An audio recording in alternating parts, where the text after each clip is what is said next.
ما هو كده الموضوع كبر قوي يا جماعه. ما هو لما النادي الاهلي يجيب اشرف بن شرقي فيروح نادي الزمالك قاضي عليه ب3 صفقات من النادي الاهلي، فالاهلي بقى ايه ما يسكتش فيروح ايه يفاوض نجم نادي الزمالك السابق اللي الزمالك هيموت ويرجعه تاني. فكده يا جماعه الموضوع كبر جدا، ولما الموضوع وصل لحد هنا ما نضم الناديين على بعض ونخلص.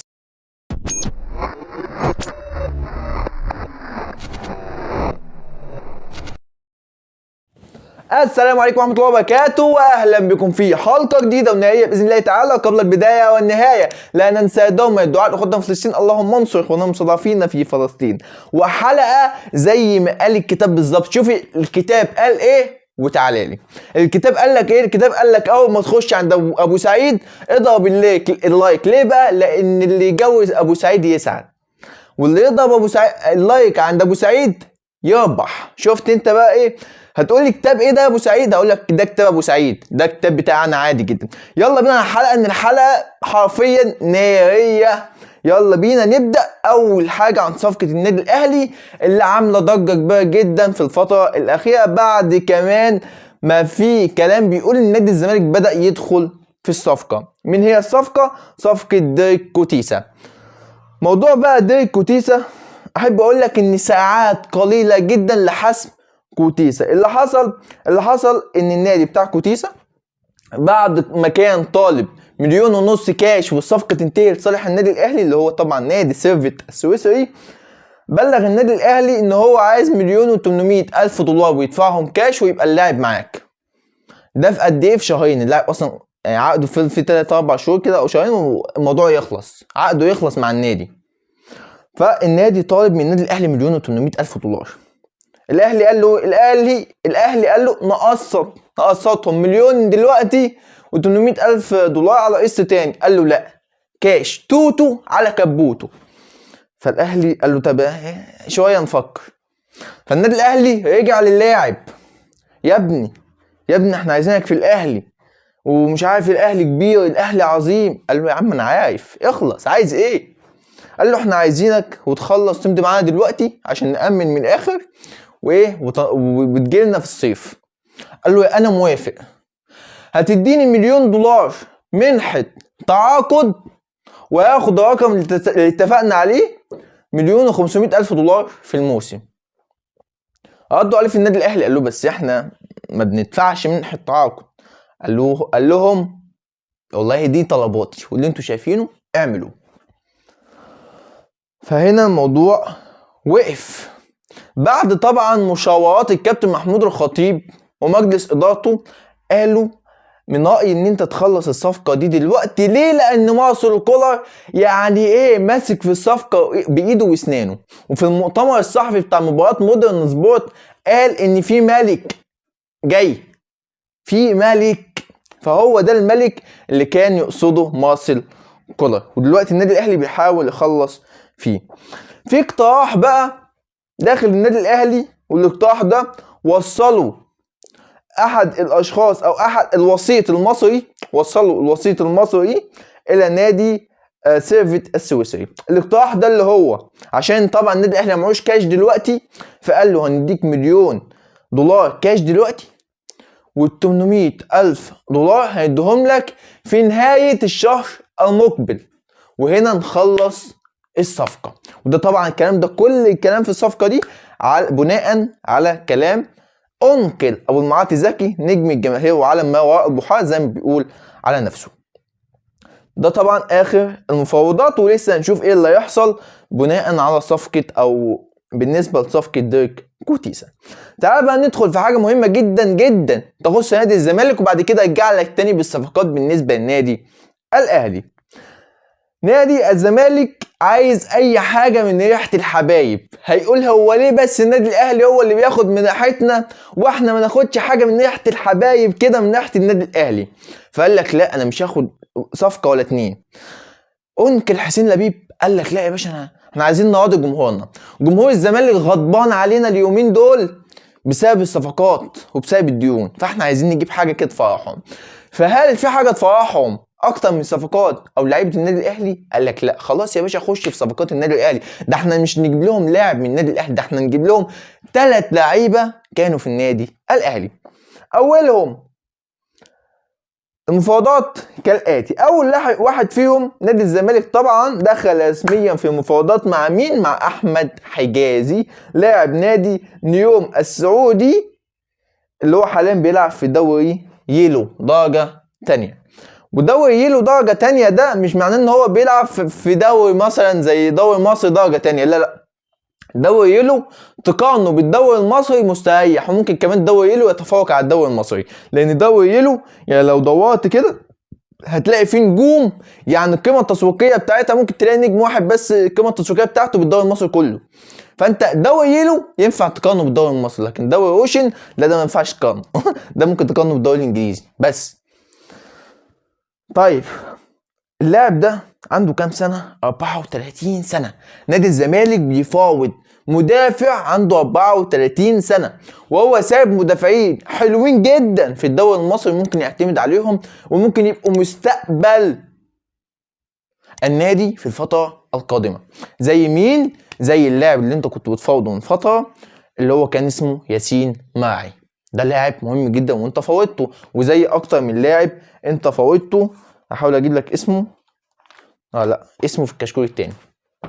وزي كذا لاعب انت فوتته. ممكن تجيب لاعب من لعيبه بتروجيت بيطلع لعيبه حلوه جدا، ممكن تطلع تجيب لاعب هو تقريبا اللاعب التاني وياسين ماعي ده كان بتاع فاركو، وكان في بعض اللعيبه من انت جبت حسام احمد حسام، فانت يعني ممكن تجيب لعيبه تانية حلوه كتير. بالمناسبه نادي الزمالك من كام يوم، عشان بقالي كام يوم كده مش مظبط معاكم مش بطلع كتير يعني، من كام يوم اعلن عن محمود جهاد واعلن عن احمد حسام، دي الصفقات اللي اعلنها نادي الزمالك حتى الان. فالمهم احمد حجازي المسؤول الزملكاوي اللي كلمه قال له لا انا حاليا ملتزم بعقد، وعقد هينتهي في نهايه الموسم، في نهايه، لا مش في نهايه الموسم معذره، السنه الجايه باقي سنه في عقد احمد حجازي، وهو ان هو يطلع دوري روشن دوري درجه اولى، ان هو يطلع. فقال لا انا لسه مكمل، ولو ما كملتش مع نادي نيوم او قالوا لي جود باي اند جود لك هبقى معاكم في الزمالك، ما عنديش اي مشكله. ده احمد حجازي، يعني من الاخر كده يعني الموضوع ما فيش مش موجود دلوقتي. طيب بس كده؟ اقول لك لا مش بس كده، لكن قبل ما اقول لك على صفقه تانية تعالى كده ندي حته النادي الاهلي، عشان ايه جماهير الاهلي ما تزهقش مني، ما ندي حته هنا وحته هنا. صفقة الأهلي موفوكينج. اللاعب موفوكينج لاعب أورلاندو بايرتس اللي كلمتك عليه أيام ماتش الأهلي أورلاندو بايرتس الماتش الأولاني، قلت لك إن لاعب جيد، لاعب سنه صغير، لاعب حريف، حركته خفيفة والكلام ده، والأقرب إن هو يجي النادي الأهلي، وقلت لك إن مصر الكولر هيبقى عينه على اللاعب ده في المباراة، وكان لاعب تاني مش متذكر اسمه، قلت لك مصر الكولر هيبقى عينه على اللاعبين دول في المباراة. دلوقتي سمعنا من كام يوم، مش من كام يوم، سمعنا امبارح ان النادي الاهلي دخل في مفاوضات مع اللاعب وناديه. لكن يا جماعه من الاخر عشان ننهي الموضوع ده، ايا كان بقى الارقام اللي سمعتها الاهلي هيدفع كذا مش كذا، اللاعب مش عايز افريقيا خالص خالص، اللاعب عايز احتراف، عايز اوروبا قدامه. ده لعيب كان في انديه كبيره جدا كان في انديه كبيره عايزاه، فهو اقرب حاجه ليه اوروبا، مش عايز خالص المنطقه دي. فده عشان ننهي الموضوع ما نتكلمش فيه كتير.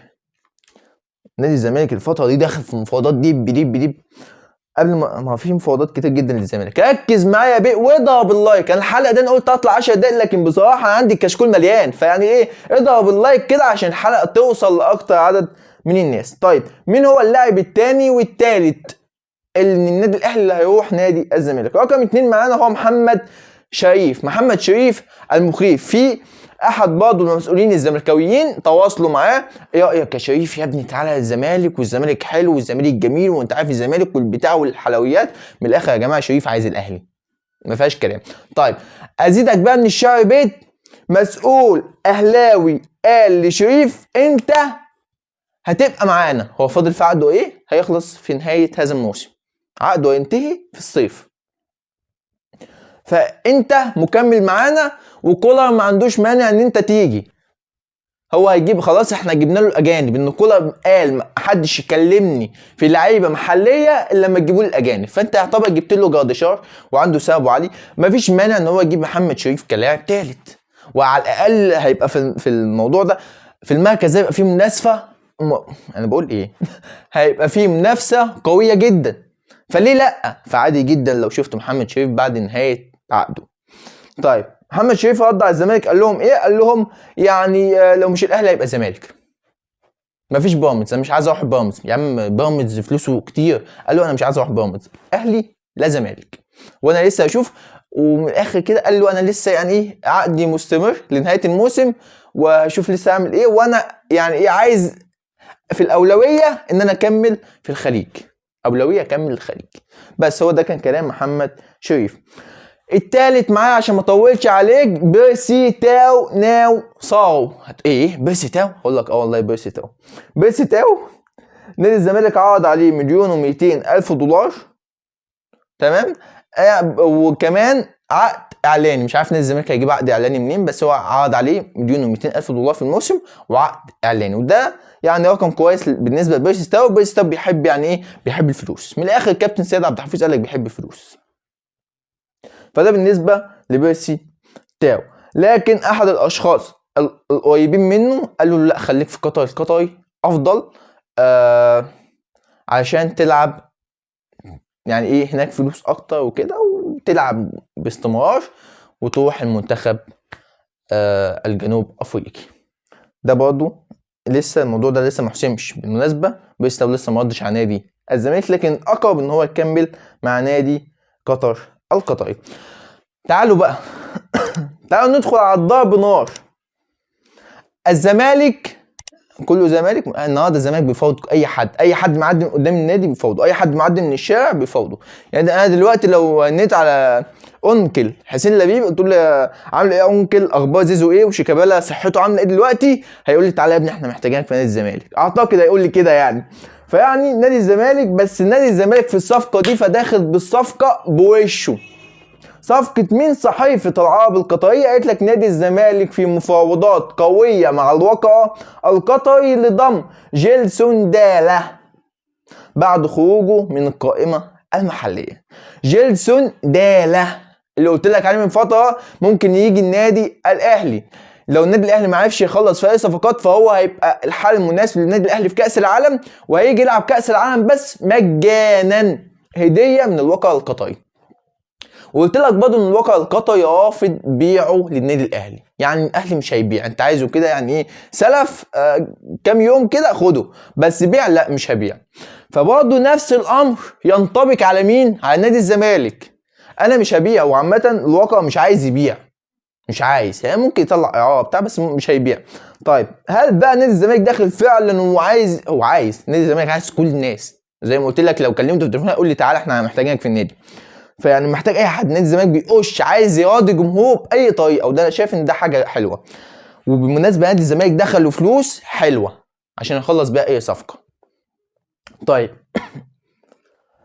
موضوع بقى الزمالك يخلص او لا، نادي الزمالك بيداعب، بس هو بيكلم اي لاعب يا ابني عايز تيجي، ما انت حلو بتاع ماشي احنا عايزينك معانا، انت لاعب حلو، انت تيجي نادي اكبر قلعه ده في مصر وبتاع، انت حلو تعالى، وانت كمان انت ابو محمود انت معاك تعالى يا حبيبي، انت مكمل، انت هتبقى معانا. اي حد معدي من الشارع احنا بنكلموه زي الاهلي الاول، احنا بنكلم كل الناس، لكن بيجيب حد ما نجيبش حد.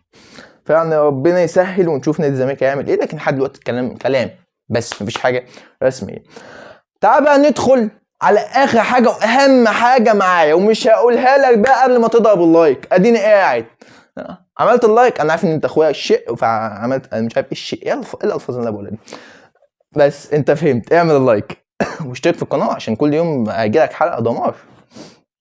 طيب قصه انتقال مصطفى محمد للنادي الاهلي، اسمع العنوان تاني، قصة انتقال مصطفى محمد للنادي الاهلي. من فترة برضه، شفت كل شيء اقولك من فترة قلت لك ان مصطفى محمد مرحب بالانتقال للنادي الاهلي عادي جدا، ما عندوش مشاكل ان هو يجي النادي الاهلي. النادي الاهلي راح يلعب في كاس العالم للانديه، واللاعب محتاج تسويق، اللاعب محتاج يتسوق، لان النانت معادينه على الدكه مش بيلعب، ولما لعب من يومين جاب هدف يعني الفوز، كان بيلعب مش عارف نادي اسمه ايه كده، فيعني اكيد مش هتابع يعني الدوري الفرنسي، مش بتابع قوي يعني. فكان 1-1 بعد كده مصطفى محمد جاب الهدف الثاني فخلص فريقه. فيعني هو مش بيشارك يعتبر مع نانت. فالقصه ان هو عايز يجي نادي يسوق، عايز يتسوق، اللعيب عايز يلعب وعايز يشارك. فكان الاقرب بالنسبه له من فتره النادي الاهلي، وقال ما عنديش مشكله. النادي الاهلي لما جس نبض قال له ما عنديش مشكله النادي اجي النادي الاهلي. دلوقتي نادي الزمالك الاستاذ جمال العدل قال لك ايه بقى؟ قال لي يعني ايه فيما معنى الكلام ان احنا ممكن نجيب مصطفى محمد، ممكن نجيبه نادي الزمالك، ممكن نجيبه. مش عارف نادي الزمالك كويس، نادي الزمالك ده ما تعرفش بيجيب الفلوس دي منين ولا الفلوس بتروح فين وتيجي منين، احنا مالنا. لكن طبعا لما في حاجه يبقى مالنا ومالنا هنعرف. فقال لك لا ممكن نجيبه. طب ممكن تجيبه ازاي؟ طيب فهمني عشان ممكن اجيبه انا كمان. طيب بالنسبه للنادي الاهلي قلت لك النادي الاهلي من فتره جس نبضه واللاعب ما كانش عنده مشكله، لكن في الفتره الحاليه النادي الاهلي يعني بعد ما جاب بن شرقي، وكان في كلام قبل صفقه بن شرقي، لكن بعد ما جبت بن شرقي بقى صعب ان انت تجيب مصطفى محمد، بقى صعب ان انت تجيب مصطفى محمد. كنتوا انت كنت هتجيب مصطفى محمد ليه؟ عشان لاعب جامد ويبقى صفقه قويه يعني تدي خبطه كده لنادي الزمالك او لجمهور نادي الزمالك. لكن انت جبت صفقه قويه برضه واديت خبطه اقوى لجمهور نادي الزمالك، وجبت لاعب خطير اللي هو بن شرقي. فدلوقتي النادي الاهلي لا مش بيفكر تماما ان هو يجيب مصطفى محمد، اللي بيفكر اكتر نادي الزمالك. هل نادي الزمالك معاه ان هو يجيب مصطفى محمد؟ سؤال لا اعلمه، لا اعلم. نادي الزمالك يعني تتوقع منه كل حاجه، بالذات في الفتره دي. ممكن نشوف مصطفى محمد في الاهلي، تعرف ممكن تشوفه الزمالك جايز. طيب دي نهايه حلقتنا. اتمنى من الله تعالى ان الحلقه تكون عجبتكم، ولو الحلقه عجبتكم ما تنساش بعد عمل لايك، اشترك في القناه وفعل زر الجرس عشان يوصلكم كل جديد، وانتظروني غدا باذن الله تعالى في حلقه ناريه. والسلام عليكم ورحمه الله وبركاته.